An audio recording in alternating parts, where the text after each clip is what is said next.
Hi everyone. Today we are going to talk about your investment properties and whether it's time to sell them. There are different ways of calculating rate of return on investment properties. The rule of thumb for simple calculation is cap rate ratio or cash on cash. Vlad, do you want to cover what's cap rate ratio? Yeah. So first of all, the context for this conversation is that if you bought an investment property a few years ago, you need to be evaluating what's going on with it on an annual basis. So you need to see if the returns that you were planning for when you bought it are still there, right? That's right. So that's the purpose. So going back to cap rates, Mitra mentioned that there are two types of, two ways of calculating it. One is the cap rate calculation, which is a ratio of the annual rent that you're getting on the home that you've purchased divided by the purchase price or the price of the market value for that year that you're looking at it. Which means that if, let's say, the value of the property goes up or down, then would have a huge impact on the cap rate ratio. Of course, the ratio will change as well. Cash on cash, also by way of simple explanation, instead of taking the value of the property for that year, you take in the amount of equity that you have in the property for the year. So if you just bought it, your equity would be equal to the down payment on the mortgage that you put down. So for $1 million property, if you're putting down 20%, it would be $200,000. So that's your cash invested. Of course, what we are recommending is very simple calculation as a rule of thumb. But what is the misconception about the cap rate, Vlad? Okay, so let's talk about that because this is the most important topic of this conversation. So say you went out and bought a property 5 years ago. And we mentioned that two ways of running the numbers. Let's stick to the way where you're dividing, the cap rate ratio, where you're dividing the annual income over the price of a property when you either bought it or when you're looking at the numbers.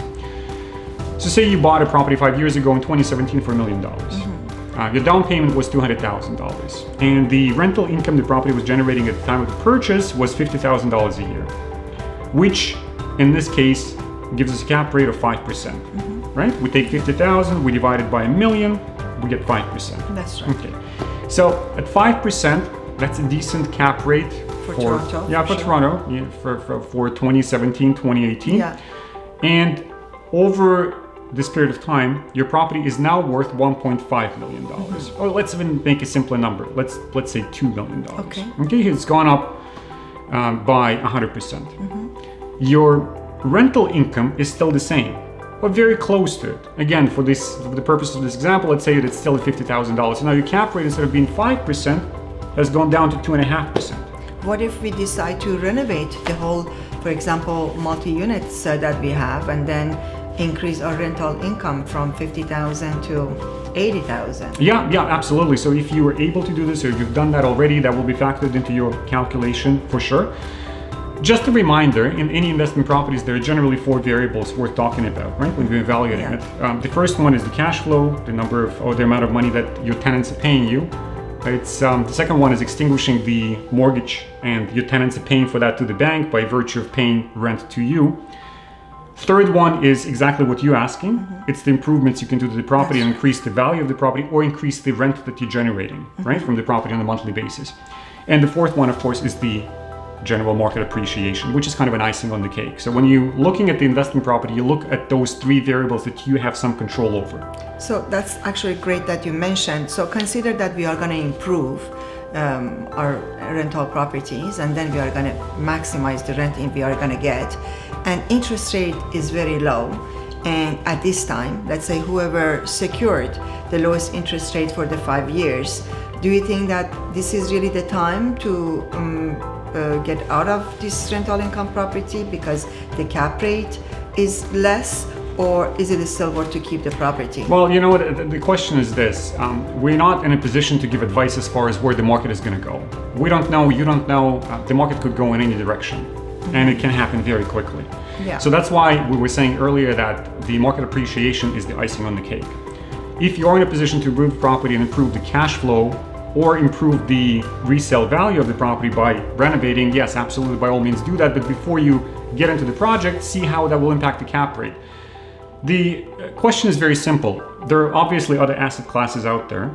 There are other properties out there, not necessarily in Toronto or the GTA, right? You can look anywhere. And if you're a pure investor who's only after the maximum returns you can generate on any type of an investment you have, irrespective of your own conveniences, right? It's buying a property in downtown Toronto versus buying a property in BC. So in BC, you might be able to generate 8%. And I don't know that for sure, right? But you might be able to generate 8%. In Toronto, only 3. As an investor who doesn't care about inconveniencing him or herself, you could go for the property in BC because it makes more sense on the money front. So do you suggest that people would invest outside of Ontario? Or? Oh, no, not necessarily. All I'm saying is that you need to look for opportunities. If your cap rate dropped from 5% to 2.5%, that to me is a very clear indication that I need to open my eyes and start looking around the marketplace, talking to real estate agents and seeing what other options are out there, because my money is not delivering me the highest value. That's right. So what I'm hearing, even if you have a great investment property that has generated a great rate of return over the last 10 years or the last 5 years, it doesn't mean that as of today, it would be still a great investment property to keep. Is that correct? Yeah, 100%. A lot of people are very proud, and they should be, of themselves, that they've made a decision. They bought a property 20 years ago, for $100,000 somewhere in the GTA. Now this property is worth $1.5 million. But the rent that they're generating is not really commensurate with the money that they've invested in the home. Yes, it's free and clear. Yes, there is no mortgage. Yes, there is no liabilities that they have, right? Yeah. They don't owe anything to anybody. But at the same time, their money is not working for them. So what I'm hearing, if we have an investment property that we purchased 10 years ago, 5 years ago, and has a great cap rate, and it doesn't mean that today is still a profitable investment. So do you recommend that we would sell and reinvest in other properties that are more affordable and generating better rental income? Yes, absolutely. The short answer is you should strongly consider selling and start talking to real estate agents and looking around the marketplace to see what else is available. If you're an investor and if this property is purely an investment for you without emotional attachments, and you're looking at the cap rates dropping over the past 10 years from 10% to 3% to 2.5%, of course you need to take action, because there are opportunities out there when you can spend less money, but make them work harder for you and generate 5 to 6% in cap rates, right? Okay, yeah. So yes, the answer is you should sell, you should start looking around and reinvest the money into a different property with a higher cap rate. Great. So what would be the minimum cap rate that you think that we need to expect in this market, in Toronto's market? It doesn't constitute a financial advice, by the way. Yeah. It used to be that in Toronto market and GTA, people were saying, okay, I will not buy a property with less than 7% returns on the cap rate. That was though 15, 20 years ago. It doesn't exist anymore. It does not exist anymore. So the cap rates that you see now, 3.5, 4%, if you see 5%, that's quite exceptional. So the question is, you constantly need to be asking yourself, if you bought a property with a 5% cap rate and it drops to 4, should I reevaluate, right? Because the margins are getting slimmer, the market is getting more competitive, it's getting more saturated with everybody. Investors, real estate agents, buyers, everybody's competing. So prices are going up, which is a good thing on the appreciation, but not always good for cap rate. So every year you have to look at it and decide again, is it worth keeping or is it worth selling? Yeah, that's right. Vlad, we also have a lot of clients that not only are looking for the cap rate, but they are looking for appreciation as well. Somehow they are thinking that they don't want to necessarily focus on the cash flow of a property. That could be an investment property that would be their own principal residence at one point, or their kids can move in, or simply they are more comfortable to create a balance between the cash flow and appreciation. What would you think of that? You know what, I would answer this question in a non-linear fashion, in that for many people, there are other considerations that they should take into account, like the time horizon for the investment. If the time horizon is 5 years, they need to be on it every year, if not every 6 months. If your time horizon is 20 years, to keep the property for 20 years, you can really take it easy. Yeah. Market appreciation in Toronto over the past 30 years, if not longer, roughly on an annualized basis, works out to be 5%. That's right. 5%. In some years it jumps by 45%. We had some pockets last year that 50%. Yeah, performed incredibly well.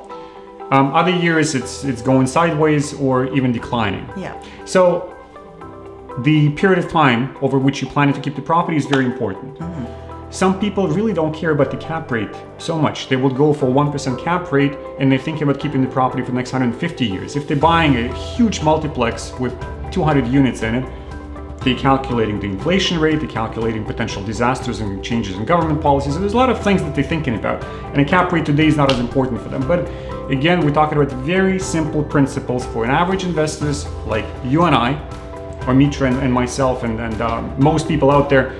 So for that, you need to be looking at the cap rate every single year. You need to be evaluating that.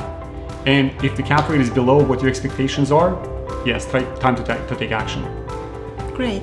Thank you, Vlad. So what I'm hearing today is, guys, as an investor, not only you need to reevaluate every investment properties you have on a very regular basis, you also need to really think about consciously what is more important to you. Are you looking for an investment on a long term, 5, 10, 15, 100 years? Or simply you are looking for rate of return versus appreciation? And making this conscious decision is going to help you to decide, would you be okay with a cap rate of 3% when the appreciation could be as high as 45% or a negative 45% in certain market? But this is really the time that would allow you to reevaluate and see whether this is the time for you to sell and replace your investment property with other investment properties or not. Yeah, exactly. Complicated subject matter. It's difficult to make decisions. So it's very important for you to engage maybe one, maybe two, maybe more professionals and have a conversation with them. By professionals, we mean real estate agents, accountants, and lawyers to get through the details of whatever deal or potential enterprise that you're considering.